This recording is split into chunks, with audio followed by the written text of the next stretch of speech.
예. 어느 스님께서 이런 이야기를 했어요. 금강경을 3번 읽으면 더 잘 보이나? 화엄경을 5번 읽으면 더 잘 들리나? 듣고 보고 하는 데는 경전을 아무리 많이 읽어도 도움이 안 된다. 이런 이야기입니다. 깨달음, 우리가 견성, 무의진인을 찾아라. 결국 우리가 밖에서는 없다 이러잖아요. 그럼 안에 있나? 안에도 없어요. 안박이 없다. 안박이 없다. 그럼 어디에 있노? 작용하는 데에 있다. 어떤 분은 생각 속에 마음이 있다. 이런 한 생각 속에 한 마음이 있다. 그래요. 우리가 참선을 하려고 눈 감으면은 너무 많은 번뇌망상이 떠올라갖고 견딜 수가 없다. 그래서 눈 뜨고 일어선다. 이런 이야기 말한다. 번뇌망상이 참 좋은 주제입니다. 번뇌망상으로 따라가면은 끝이 없죠. 그러면은 번뇌망상에 탁 자각하고, 이런 번뇌망상이 왜 일어났을까? 이게 지금 나에게 어떤 의미를 전달할 것인가? 우리가 미래도 선택하지만 지나간 과거도 우리가 선택을 한다 아닙니까? 좋았던 일, 안 좋았던 일, 이런저런 생각들을 떠올리는 것. 과거를 떠올리는 것은 누구냐? 나다. 과거도 지금 여기서 내가 만들고 있다. 내가 만든다기보다도 내가 선택하고 있다 하는 말이 더 맞겠죠. 그런 번뇌망상을 떠올라오는 번뇌망상을 탁 자각하는 것. 거기서 깨달음이 탁 일어난다 이런 이야기입니다. 딴 데서 다 깨달음이 일어나는 게 아니고.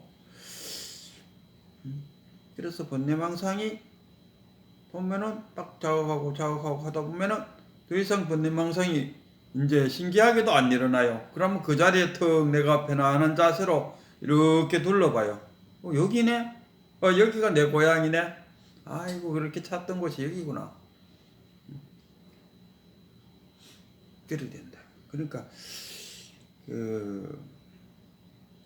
깨달음을 얻기 위해서는, 자신의 번뇌망상과 한번 싸움을 해보시오. 이런 이야기를 해드리고 싶어요. 싸움을 한다는 것은 자각한다. 이런 이야기입니다. 자신을 탁 자각하는. 자꾸 자각하다 보면은 번뇌망상이 텅 빈 작년 가난도 아니었다. 올해는 손꼽마저도 없다. 할 정도로 텅 빈 그 자리가 여기네. 이런 날이 있을 것 같아요. 오늘의 임재어록을 들다 보니까 이런 게 있었어요. 임재가 아마 자기 스승 항백, 아마 우리나라식으로 이야기하면 대전이나 아니면 대구쯤 아마 항백이 있었는 것 같아요. 그래서 그 항백 밑에서 수행을 하고 이제 깨달음을 얻어서 어디로 갔냐 하면은 우리식으로 하자면은 포천 저쪽에 포천 1동 지나면 2동이거든요. 제가 군대 생활을 거기서 했는데 내가 83년도 군대 생활할 때 그 2동 막걸리가 엄청난 인기가 있었어요. 막걸리가 또 입에 들어가면 뭔가 좀 씹히는 그런 느낌도 들고 일반 막걸리하고는 좀 달랐어요. 그때 내가 그 2동 계곡 끝까지 들어가서 그 막걸리 공장에 가봤는데 그 당시에 지금의 내 나이쯤 되는 주인장과 그게 예쁘장한 딸이 있었어요. 그리고 딸이 좀 보니까 구인들이 많은 곳에서 아마 좋은 군인들을 만나갖고 결혼을 했을라나 싶어요. 그 당시에 기억 속으로 그 아가씨가 참 예뻤다 하는 생각이 들어요. 그 임재도 마찬가지로 그래갖고 그 군영들 속에 가면은 그 당시에 이동 가면은 구인들도 많고 또 구인들을 대상으로 음식점, 숙박업소 이런 것들이 많았어요. 면회 오면은 가족들이 면회 오면 또 하룻밤 자고 와야 되고 이러니까 아마 그 임제도 그런 비슷한 곳에서 절을 짓고 있었는데 거기가 육군단장이었습니까? 그 대장이 육군단장인가 오군단장인가 지금 생각하니까 좀 헷갈리네. 오군단 아니면 육군단이라 하여튼 간에. 근데 거기도 이제 임제가 있을 때도 그 중국의 중앙에는 황제가 있지만은 그 당시에 변방에는 다 이제 왕이죠. 우리나라도 그 당시에 신라니까 신라왕. 그러니까 그 임제가 있는 그 주변에 왕이 왕사시라는 사람이 있는데 이 왕사시가 이 절을 짓고 임제선사를 초빙해 갖고 강연도 듣고 이렇게 그 왕사시가 아마 불교에 꽤 관심이 많았는 것 같아요. 그래갖고 이제 왕사시가 이제 임제선사를 찾아갔죠. 그래갖고 왕사시가 물어봤죠. 요즘 그 스님들은 경전을 읽고 있습니까? 하니까 임제가 경전 안 읽습니다. 그러면은 참선을 합니까? 참선 수행을 합니까? 참선 수행도 안 합니다. 아니 그럼 경전도 안 읽고 참선도 안 하면은 그럼 요새 스님들은 뭐 하면서 지냅니까? 하니까 예, 우리 그 스님들은 부처가 되고 조사가 되려고 하고 있습니다. 그러니까 쉽게 말해서 부처되고 조사되는데 힘을 쓸 뿐이지 뭐 경전 읽고 참선하고 이런 건 안 한다 이런 식으로 딱 표현했어요. 하니까 이 왕사씨가 한마디 했죠.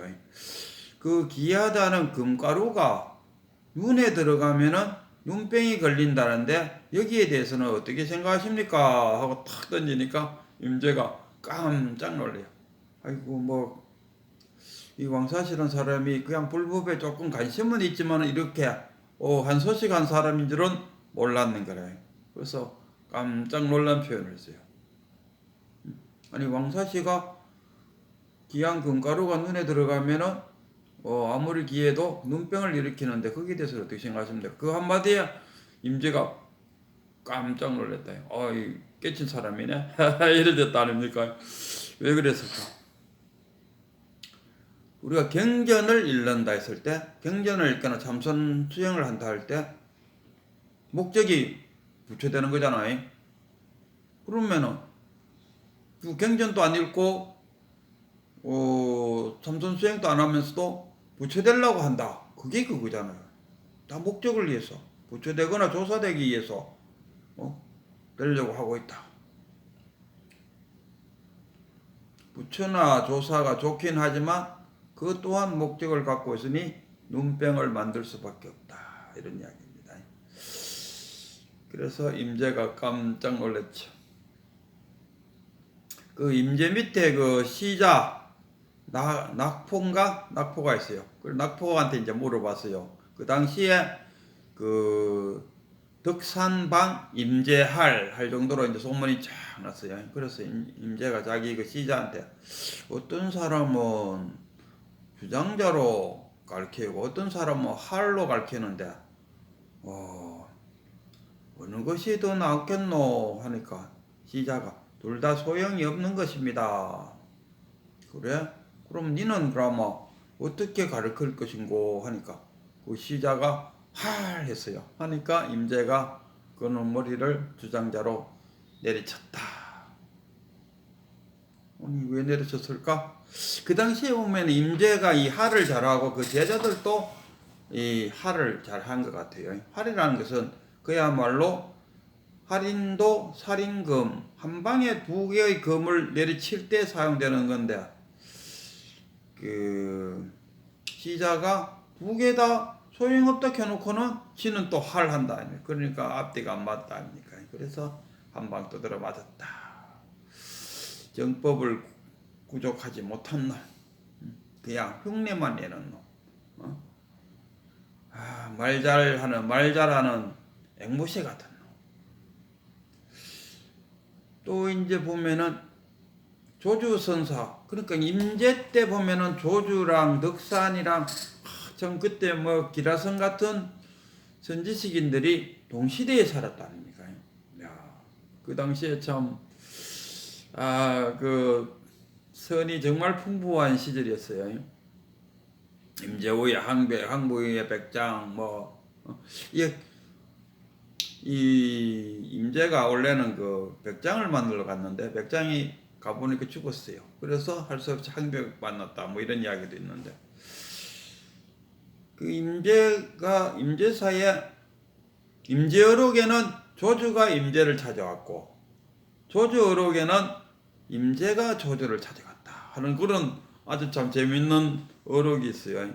이제 여기가 임재어록이니까 조주가 행각을 하다가 임재를 찾아왔어요. 그리고 임재를 찾아와갖고는 조사설의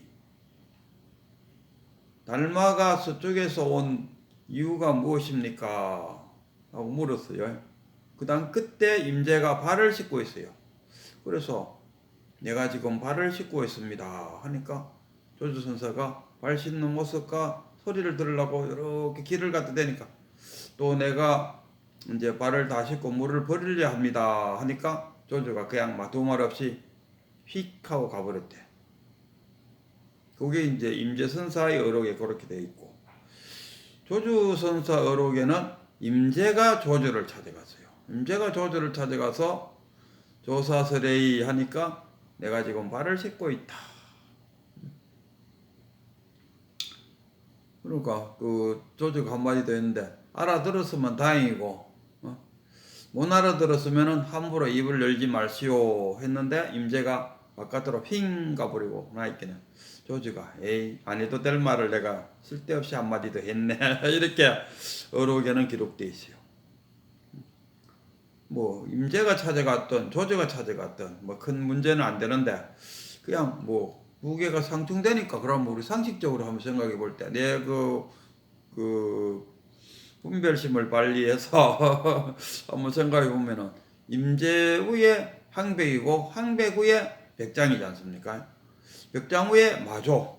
그러면 조주 후에 남전이고 남전 후에 마조잖아요. 그럼 백장과 마조는 도반관계고 그러면 그 남전 밑에가 바로 조주고 그 백장 밑에 항백 다음에 임재잖아. 그러면 한 칸 건너뛰는 손자 조카밖에 안 되잖아. 조카. 조주가 삼촌쯤 되는 거죠. 그런 서열에서 내려다볼 때 임재가 조주를 참방하는 게 맞다 싶은데 또 뭐 조주가 60살 이후에 남전이 돌아가신 이후에 자기 스승인 남전이 돌아가신 이후부터 60살부터 80살까지 한 20년간을 행각을 했다 하더라고요. 그 행각을 떠나면서 80 넘은 노인도 가르칠 것이 있으면 가르쳐주고 어린 아이한테도 배울 게 있으면 나는 배우겠다 하는 마음으로 행각을 다녔다 하더라고. 그리고 뭐 자기 조카한테도 가볼 수도 있겠죠. 가서 그러니까 쭉 가니까 임재가 발을 씻을 수도 있고 우리가 서열적으로 볼 때 둘 중에 어느 게 하나만 옳다고 말한다면은 임재가 조주를 찾아가서 그가 이제 조주가 이제 80 넘어갔고 이제 조주에서 이제 불법을 이제 펼치고 있으니까 그 당시에 찾아갈 수도 있고 이 살기는 조주가 훨씬 더 오래 살았는데 그 조주는 120살까지 살았다니까. 근데 이 그 임재는 언제 태어났는지가 없어요. 죽은 거는 확실히 866년도에 죽었는데 언제 태어났다는 것은 명쾌하잖아요. 그래서 저는 뭐 둘 중에 하나 1번 임재, 2번 조주 둘 중에 하나 선택하시오 하면 조주 쪽으로 선택하고 임재가 조주를 찾아갔다. 뭐 이렇게 보죠. 근데 왜 둘 다 똑같아요. 둘 다 발을 씻고 있다. 조사설의 하니까 내가 지금 발을 씻고 있다. 이렇게 표현했어요. 달리 말하면 이거죠. 그 조주한테 어느 스님이 조사설의 하니까 뜰 앞의 잣나무니라. 뜰 앞의 잣나무나 뭐 내가 발 씻고 있는 거나